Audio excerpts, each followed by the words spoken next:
One day.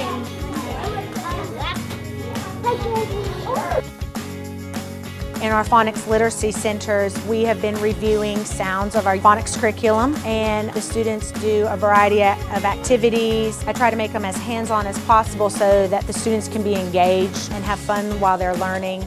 So today we're doing in phonics where we go in these sensors and we try to like unscramble like this, over there, everything. We're doing like games so it's easier so we don't have to like write it on the paper so fast. Right now what they're doing are literacy centers. I have 4 different literacy centers. They do reading, writing, and spelling words. We learn like sounds and then you can start to spell them. Like first you like start to sound them out and then you start to spell them. The scrambling egg thing, before you open it, you're trying to like unscramble the word, and when you unscramble the word, then you write it down. I definitely think that a hands-on approach using as many manipulatives and games is more beneficial than a worksheet, right? A worksheet, you just write down things and then the kids forget it. But I think if they can play a game, it activates different parts of their brain